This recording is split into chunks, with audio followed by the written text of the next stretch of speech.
You know why most people lose, kid. Why they never create anything real or lasting. Because they're slaves to their own emotions. Addicted to that little hit of dopamine. Chasing comfort like it's oxygen. They know what they should do, but they don't. They feel tired, so they stop. They feel scared, so they run. And slowly, quietly, they rot. Not because they're weak by nature, but because they never learned to say no to themselves. They get angry and act foolish when they should stay silent and smile. They feel something and then, boom, they self-destruct. Like puppets on strings, pulled by feelings they don't even understand. And the world, it doesn't care how you feel. It only respects what you build. It only bows to what you control. And you want to know how empires are made? You master yourself first. You take every rage, heartbreak, betrayal, every ounce of pain, and you lock it inside. You make it work for you. You don't work for it. You don't cry over what they did. You don't throw punches in the air because they left. You don't scream when the world turns its back. Number, you smirk, you stay silent, and you build, brick by brick, in the dark, with bloody hands if you must, because that's how empires are built, by those who refuse to be ruled by their feelings. People think the strong are the ones who lash out, who explode, who shout the loudest. No, that's weakness in disguise. Real strength, it's cold. It's silent. It's a man getting stabbed in the back and not flinching. It's a woman betrayed, shedding not a single tear where anyone can see. It's looking your worst day in the eye and saying, all right, watch what I do with this.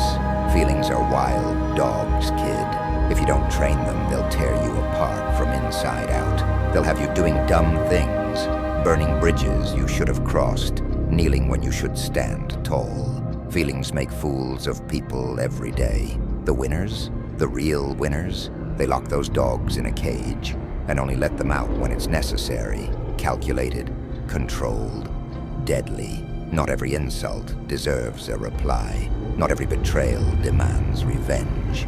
Sometimes the best revenge is becoming untouchable, not by yelling, not by begging, but by being so cold, so focused, they can't even reach you anymore. Think I'm telling you to be emotionless? Nah, I'm telling you to own your emotions. Huge difference. Fire isn't bad if it's inside a furnace. It heats your home. But the same fire outside, in your living room, it burns everything down. Same fire, different control. Build your empire with fire in your bones, but never let it show on your face. Let them think you forgot. Let them think you don't care. Meanwhile, you're stacking wins in the dark. You're moving, growing, rising, until the day they look up and see you're so far ahead, they can't even touch you anymore.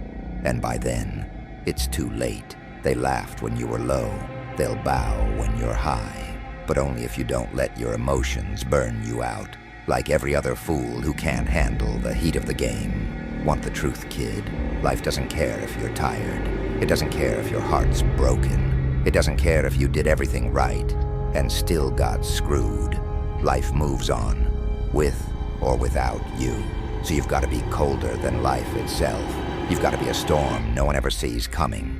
Quiet, ruthless, patient. Master your emotions, or become a slave to them. Those are your choices. There's no third option. Feeling rage? Good. Use it to work harder. Feeling sad? Good. Use it to sharpen your focus. Feeling betrayed? Perfect. Let it fuel your grind, not chain you down. Every empire in history was built by people stabbed, laughed at, broken. They didn't fold. They didn't cry to the world. They got back up, kept building, kept bleeding, until one day they looked down and realized they owned everything that once tried to destroy them. And you can do the same.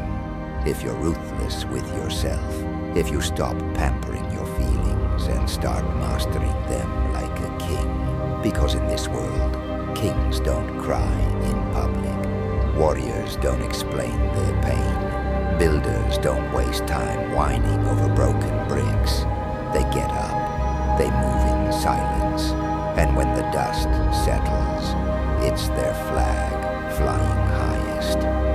It's okay to feel your feelings like it's some kind of achievement, like falling apart makes you brave. Thank you, but falling apart just makes you easy to break, easy to control, easy to crush. They teach you weakness because they know the moment you think with your heart instead of your head, you're finished. They want you soft, emotional, predictable, but you're not here to be predictable. You're here to be unstoppable, to be the monster they can't tame, the ghost they can't kill. Want to be more than just another casualty? Then kill the part of you that cries over every little thing. Bury the part that wants pity, sympathy, or a shoulder to lean on. Nobody's coming to save you. Nobody's coming to wipe your tears. They're too busy laughing when you fall. Trust me, I know. I've seen it. I've lived it. You get one choice. Master the storm inside you, or drown in it like the rest. That's the real law out here. That's survival. It's not about crying over who hurt you, not begging people to understand you. It's standing there, bloody hands, broken bones, and building your empire anyway. People will test you. Oh, they'll test you hard. Life will rip away everything you love just to see if you're man enough to keep walking. It'll throw you to your knees and whisper, stay down. And most stay down. They wallow, they sob. They tell themselves it's too hard, not fair, not their fault. They wait for a miracle, pray for someone else to carry them. Meanwhile, the wolves of this world are out there, eating, building, conquering. Because real power, real dominance, it's not given to the loudest criers. It's seized by those who suffer most in silence, yet refuse to break. You think every king in history had a fair shot, that they were loved, supported, hugged into greatness? Nah, they were hated, betrayed, left alone in the dark, and they used it, turned pain into fuel, betrayal into weapons, loneliness into an empire. That's the secret no one tells you. Pain is the price, silence the method, mastery the reward. You gotta be a different breed to make it out here. Sit with your heart shattered, mind screaming, fists shaking, and smile. Sit there when the world forgets you, spits on your name, doubts your dreams, and act like it means nothing, because it doesn't. Their opinions, betrayals, games, irrelevant noise. You focus on you, your craft, your empire, your mission. You move in silence. Let your absence scream louder than any words.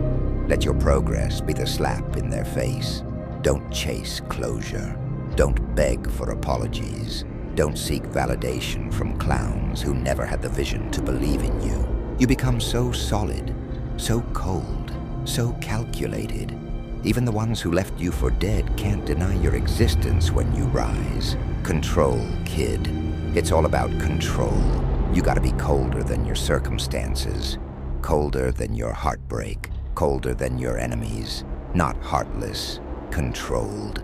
You feel the fire, but you don't burn. You feel the hurt, but you don't break. You feel the rage, but you don't explode recklessly. You sit with it, you master it, you sharpen it, until it becomes a blade they don't see coming. Because when you lose control, you hand them the keys to your kingdom.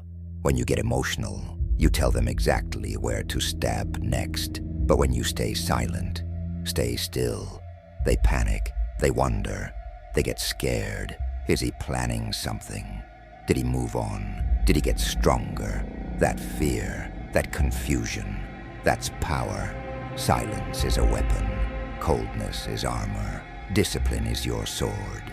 Master those, and there's nothing this world can throw at you that you can't crush under your boot. You think mastery feels good. Number, it feels like war inside your chest. Like swallowing knives every morning just to get out of bed.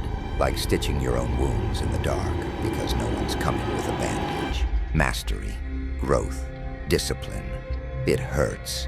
But you know what hurts worse? Regret. Looking back 10 years from now, realizing you folded like everyone else, realizing you threw away your shot at greatness, because you were too damn soft to handle the heat. The pain of regret shall always outlive the pain of discipline. So, choose your pain now. Will you live in the glorious fruits of your discipline, or suffer in the forever misery of your regret?